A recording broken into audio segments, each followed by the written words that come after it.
Oh, here we go. SonicFox and Goichi. Ramlethal, SonicFox, Ramlethal. That's gonna be a lot of big boy sword and big damage coming up between these two. Man, like the fact that this is even possible online. You know how Looks like it's right. It's Japan. 3 frames of lag. Like solid, the gameplay is good. They can actually play the game. That it's so ridiculous that we are there and be able to play the game. I guess they're not going because they had trouble with the audio last time. I think they're just gonna leave it like this, basically.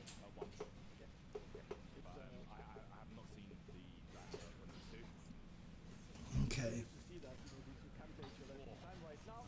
All right, here we go. Trying to get the nice. You see him dash forward to get away from the explosion, but there you go. The explosion catching him right there. I see in the chat over here, people are letting him know that we can still hear the commentators right now. Alright, so here we go. So that little move where she goes up like this is just basically a DP motion. Can kind of give her good combos off of that if you get the launch, but here we go. Look at these corner combos that she gets. And that jump H from Ramlethal is so good. When I was actually playing... Oh, 3 frames is great online. It's not perfect, obviously, but I mean, what we couldn't even get like even anything remotely this good from America to Japan. I mean, SonicFox is also in New York, I think. So I think this is literally halfway around the world. This isn't even like SonicFox in California going to Japan, which is the closest we can get. Is he Midwest? Okay, so there you go. So SonicFox is Midwest to Japan, which is almost as far as you can ask for, and it's 3 frames. I mean, look at the way they're playing as well, too. They're still landing a lot of their crazy combos and everything. But there you go. You see the example of the sword being in the wall and exploding afterwards and how strong that is. And again, this isn't California. This isn't California at all. SonicFox is definitely more East Coast. Oh, the puppy! The puppy! I'm not sure what they're playing, Dark Virgil. They obviously have access to something that they can play that's not the beta. So they might have a copy of the full game or something like that. She's one of the strongest in the beta right now, Igum. So if she is one of the most played, I can probably, I mean, I wouldn't be surprised. That and probably because there's just a lot of people who just, you know, are big fans of the character. Yeah, maybe it is the PC version. Oh, there we go. We got it. So here we go, combo into the corner, gonna get the wall break. And again, wall break gives you a lot of extra meter. You can see on the bottom left, the arrows showing that. Look how much meter she gained for that wall combo. You see how much meter she gained for that? I mean, the only weakness of that buff is that when you actually break the wall, you've usually almost already killed somebody. So you very rarely get to see the benefits of that meter gain.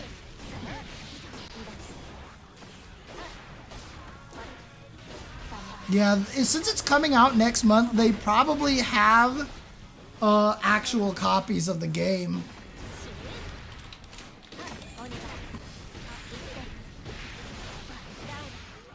Oof. Ow. God, it's just, I don't know. It's like, you know, when Injustice tried to do stage transitions and stuff, but this, damn, that was a lot of damage.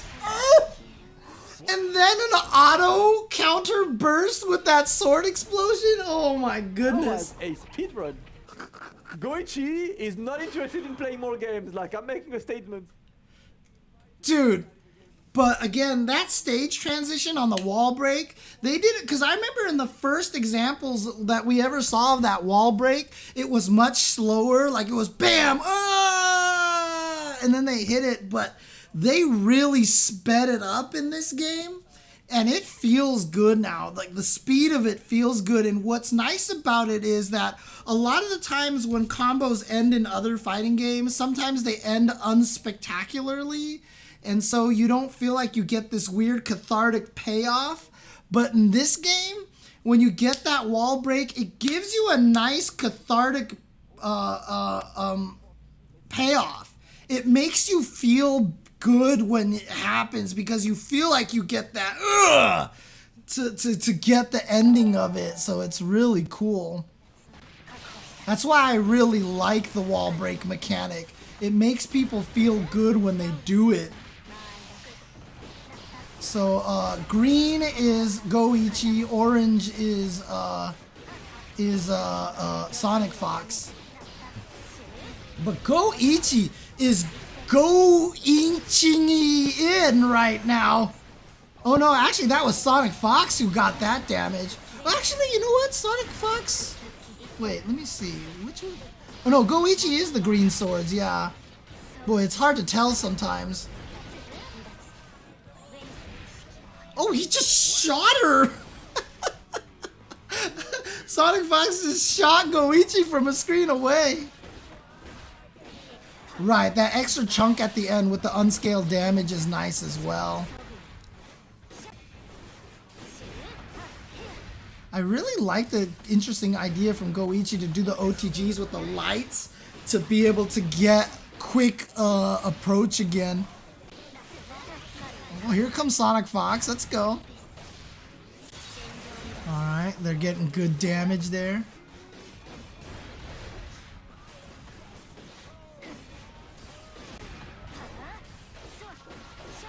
But getting that, like I said, the wall break mechanic, nice, the reversal super.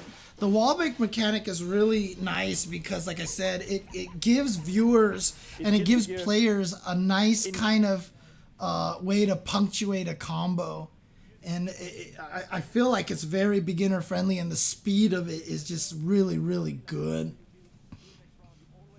Yeah, when it kills them and they just kind of go blam and then they're gone. It's so cool. But again, really good job with these guys. They said that breaking the wall was harder in this version. Where did you hear that from, Chili Daddy? Yeah, exactly, Duo 11. It's one of the things that I've always said is brilliant about Smash Brothers. Is that when you do kill a character and they finally get smashed off screen, there's this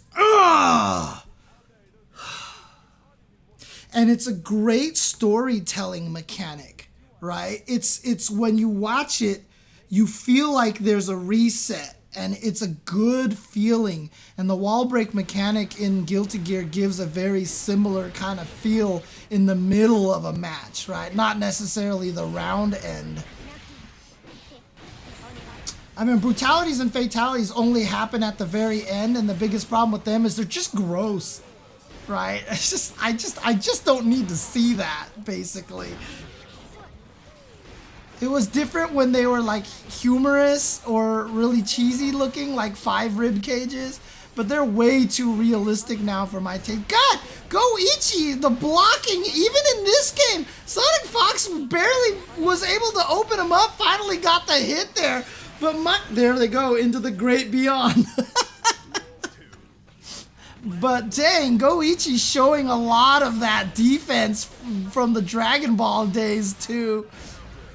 Oh, here we go. Nice burst by SonicFox. He didn't want to take any more damage right there. Okay. Here you go. Gotta deal with that lot. Wow, he dashed forward out of it. Is that the trick right there? If you block it, to dash forward to get away from it if you can? Ouch! Alright. SonicFox bringing this back right now. I love that movement. The dash and at the tail end of the dash, neutral jump to get that movement. It's just one of those things that a player like SonicFox would pick up on very early. Ooh, dash up throw.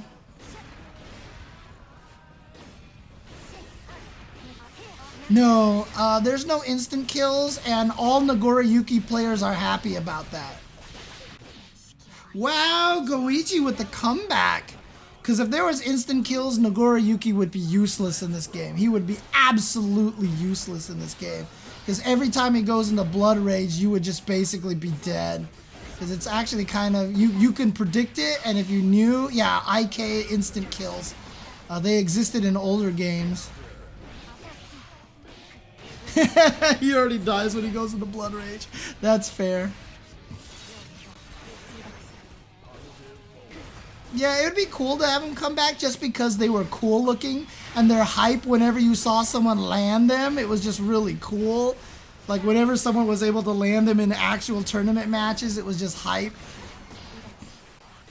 So it would be cool to bring them back. They're good viewer mechanic, honestly.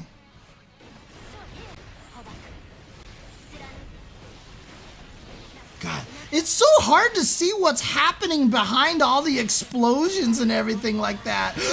Ugh. So that super right there does more damage if you have both swords. If you have one sword, it does a little bit less, and if you have 0 swords, it does less than that.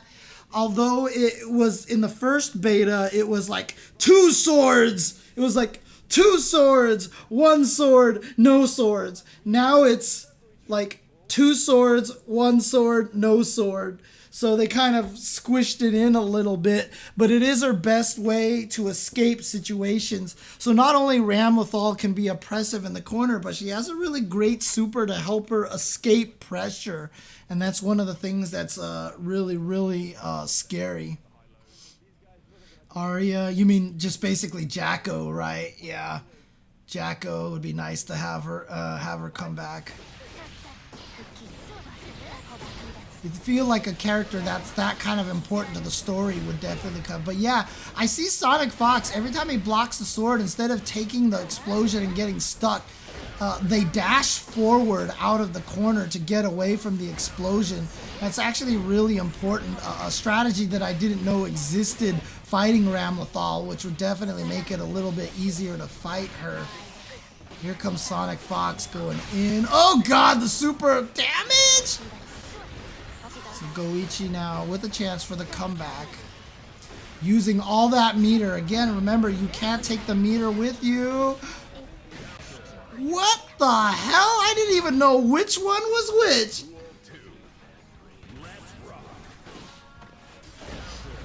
Yeah, if it was towards the end of the match and the opponent had no health left, you could combo into him because activating them would actually freeze the game.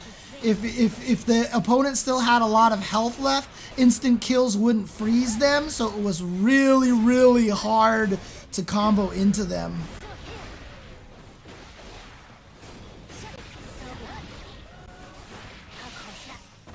Goichi going back to Melty? Oh god. Yeah, that's definitely a special. Oh, that was disgusting! That was disgusting! I don't know if you guys saw that, but what Goichi did was he threw the sword, and while SonicFox was blocking the sword, he ran up and did the dust, which hit, and normally the dust doesn't give you a combo, but it dusted into the explosion, which then let Goichi continue the combo. That was disgusting. You saw that, Blue. As soon as I saw that, I was like, yo! He threw the sword, Roman canceled off of it, chased after it, threw in the dust, which is an overhead. Now, if you hit dust, it's an overhead, and if you hit them, they go, ugh.